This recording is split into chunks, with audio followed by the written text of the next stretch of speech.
friends, and welcome back to our homestead. Today I harvested few of my herbs from my herb garden because we're expecting some cool, possibly even freezing weather and rain for the next few days. So I wanted to harvest them now so I can go ahead and utilize them for my homemade remedies. And I want to guys show you what I'm going to be doing with this guy.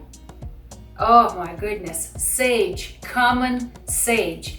The Latin name is Salvia officinalis, and actually in translation from Latin it means to cure. Isn't that amazing that this common sage that we're putting into chicken stuffing, turkey stuffing, or whatever, just regular culinary herb, is so wonderful. So today I'm going to be making a couple of my home remedies that I can use later on in the season when I need them, okay? Very often people come to me because they know I study herbs, I use herbs, I grow herbs, because that's what I do. And they ask me, hey, Mama Lil, what should I be using for this and this and that? And I always say, you need to prepare. Right now, this is the time to prepare for the season of flu and cold that's coming later in the season, okay? Right now, it's early October, the fall is here, the days are getting shorter, it's getting cooler, getting windier. So friends, I suggest make some remedies. Make some remedies so when the cold season gets here, we will be ready. But sage is a really cool plant. Yes, you can cook with it. You can dry it and you can use it culinary, or you can use it fresh. You can sprinkle on top of your already prepared food, or you can put it into roasting. It's a really, really good aromatic plant. I love it. But also it is medicinal, okay? And it has many different wonderful properties. So instead of me just talking about it, let me show you what I'm gonna do with it. And as I'm working on it, I'll explain. But a quick disclaimer. A disclaimer is I'm not a doctor, so this is for educational purposes only. So I hope you guys are enjoying this. Please leave comments, ask questions. I love to share my knowledge and my experiences.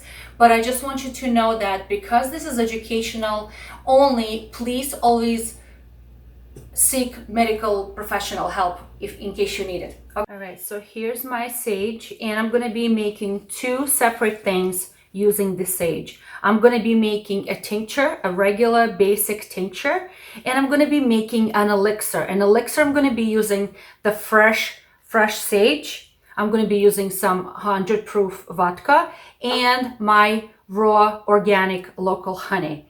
So what is the sage good for? And it's good for many, many things. And sage is known as a low dose herb, meaning that less is more. Less is more, meaning that you don't have to use awfully a lot of it, because people who use a lot of it, you can actually have some issues with your kidneys or with liver. So first things I'm gonna start, I have a jar, and this is a beautiful little jar I have here, and you can use any size you want. And I'm gonna take the whole thing like this, stems and leaves, and I'm gonna start chopping it up and dropping it into my jar like this. All right, and I'm going to try to fill it up about halfway, maybe a little bit more. So what is sage used for? So hopefully I don't make a lot of mess. Sage is used to help with headaches, all right, because it contains a couple of cool components. One of them is carcinol and oxalic acid, and they contribute to blocking the pain. All right. Another ingredient is salvinogen, and salvinogen is also known as an analgesic, meaning that it's to treat pain. So since we're talking about that, so besides headaches, it's also can be used to assist with PMS symptoms, with PMS cramps. So besides the warm bottle on your lower belly, ladies, and with we can mix sage with peppermint, with fennel, with ginger, and it's really good as a remedy for menstrual cramps. Ladies, if you are suffering from hot flushes, night sweats, let me tell you, this is your friend. But don't use too much of it, all right? You can use it as tincture or as tea, or you can put it in your bath, like steep it like almost like a tea bag in your bath. You can do that, or as an elixir, all right? And it helps with hot flushes, night sweats, that sort of thing. I know it can be used for digestive aid. So if you're having indigestion, abdominal gas, discomfort, diarrhea, this also can be used as digestive aid. All right, it supports gut health as well. So I think it's a really good herb to have on hand. I mean, it's delicious with mushroom and with chicken, but it's also good to have in your medicine cabinet. All right. So if you guys have that hacking, annoying, mucusy cough, this is also a drying herb. It's a drying herb and it helps with excess secretions, too much of secretions. So it's a drying herb. And because it's a drying herb, you got to be careful because you don't want to be dehydrated, that sort of thing. All right. So I'm just going to keep chopping it up. I'm going to push it down a little bit. I'm going to push it down a little bit. I want to see how much I've got here. All right. So I'm just going to push it down. All right. I'm going to put a little bit more in here because I do have more. I'm going to put a little bit more. And the reason why I like to chop it all up is because it opens up more surface area and more medicinal properties can be extracted by our solvents. All right, so this is going to be my elixir. And for my elixir, I'm going to be putting vodka, one part vodka and 1 part honey. So it's going to be 1 to 1. Oh, let me cut this one a little bit more. It's a big leaf fell in here. You can leave them as whole leaves, but I like to chop them up.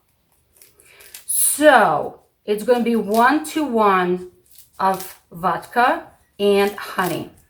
Honey has also some moisture in it, so it's going to extract that water-soluble properties in a sage. All right.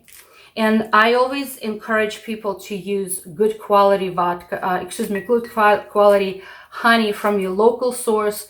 You know where it comes from. You know it's not mixed in or diluted with any kind of corn syrup or anything, or molasses or anything like that. So in my case, I know we have good quality home-raised honey. My papa is a wonderful beekeeper. So I'm just going to be pouring it in here. In case your honey is crystallizing, then you can just put it in a warm, like stick the whole jar in a warm water, not boiling water, because you don't want to kill any beneficial constituents in the honey. And so it will get soft like this, like almost runny. All right. So I'm just going to grab a couple of wooden sticks to make sure that all of this honey will actually go to the bottom of my jar. Have you noticed how I'm not measuring anything? Everything is an eyeball for me. All right, so let me just grab those sticks. All right, so I'm just gonna put those sticks on the bottom, allowing all the honey to go down to the bottom of my jar. So elixir can be used by teaspoon, a teaspoon and a half, whenever you need to use it. I like to put my elixir right into my tea. When I make tea, that is my sweetener for my tea. All right. So tea, you can dry this and make tea out of it. So just chop them up and dry them, and then you can make tea out of it. So tea can be used 1 to 2 cups a day if you need to. All right, but elixir, I'm going to use a teaspoon or a teaspoon and a half. All right, so everything just fell to the bottom, just as I want it. All right, so let me take all this honey off. It's super sweet, super, super delicious. All right, okay. All right, and now I'm just going to top everything off with 100 proof vodka. My camera cut out and it did not record as I mixed everything together. So I added alcohol all the way to the top, and then I just made sure everything is mixed together. And now I'm gonna put this in a cool, dark place storage, most likely in my pantry, for about 6 to 8 weeks. And then I will strain everything, and only it's gonna leave me with Elixer, which is going to be very good and shelf stable. Why? Because it has so much alcohol in it, okay? And I'm going to be using it as I need it, with measuring teaspoon or teaspoon and a half or so.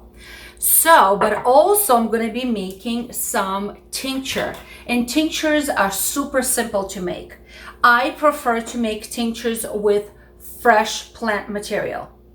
I know you can also use dried, but there's then different formulas you have to apply. You have to add certain amount of water to certain amount by weight of your dry herb, certain amount of vodka, 100% vodka. If you use a fresh plant material, it's so much easier. All of the thinking goes right out the window. It's much, much easier to do. So in case you guys are interested, I purchased this book at the conference in New Hampshire. And this book is by Maria Noel Groves. She's really cool. I met her. She's really, really good. I really enjoyed her presentation. So she talks about you can make a tincture using a fresh plant material, doing ratio 1 to 2. So fresh is 1 to 2 in 95% alcohol. Basically, it's much easier. There's no thinking involved when it comes to how much water to add. However, if you're using dried, the percentage now, the ratio now is 1 to 5, meaning that you're gonna need 50 or 60% alcohol, and now you have to weigh it by weight. I avoid all of that. I just do 1 to 2, which is I'm gonna be filling up my jar halfway with a fresh plant material, which I'm going to chop it up, and I'm going to top everything off with vodka, which is 100 proof vodka. All right, so here is my sage, and I'm going to be again taking scissors and chopping everything up in fine pieces. And you guys can be as creative as you want. If you want to use knife, you can use knife. You can use scissors, you can use scissors. You want to tear it by your hand, you can tear it by your hand. Really does not matter. So I do not wash my herbs when I'm making a tincture, because I do not want to bring any more moisture in here. Okay. Now the rule of thumb for myself, for my personal preference, if the plant is super low growing to the ground, like let me use an example, say lavender. No, not lavender. Actually, plantain. Now, plantain grows so low to the ground that often when there's rain or anything, dirt will get splashed on the leaves, and then it's better to wash those leaves and quickly dry them before using. But sage, I cut the top portion of the plant, so there is no need to wash it in my case. So question may come up, well, in case I need to use sage as a tincture, how much should I use? I always suggest is that do your own research and try it on yourself, okay? And since I do not prescribe anything, I can't really say how much to take.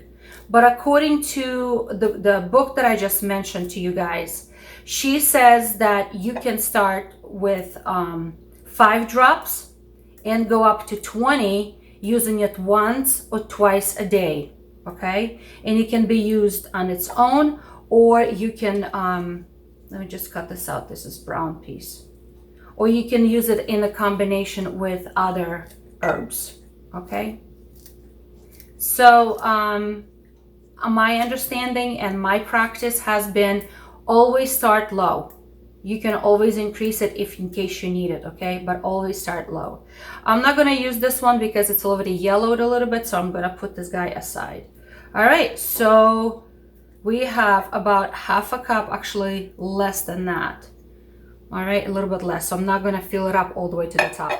And now I'm just gonna finish everything up with 100 proof vodka to make my tincture. Again, my tincture is going to sit in a dark place.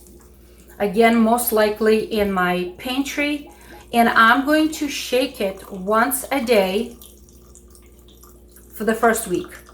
Just turn it upside down, upside down, upside down, okay? And I'm just going to do that.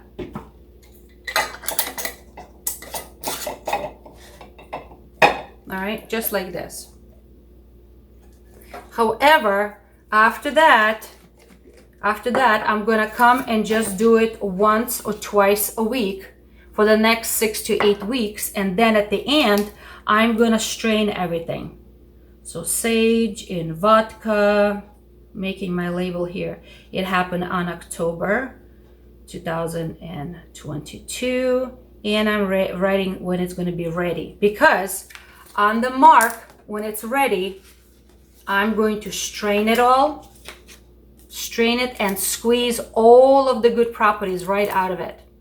And I'm going to store it in this dark looking glass bottles with a dropper, because we need to use it in drop forms, okay? So that's what my medicine is going to look like at the end.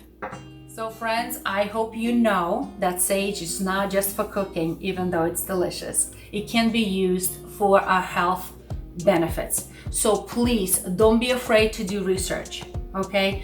Go to a local market and buy good quality sage and make your own home remedies. So on this note, friends, I hope you stay encouraged. Encouraged to treat your own family naturally. Okay, study herbs because they were given to us for a reason. All right, so be encouraged and try something new.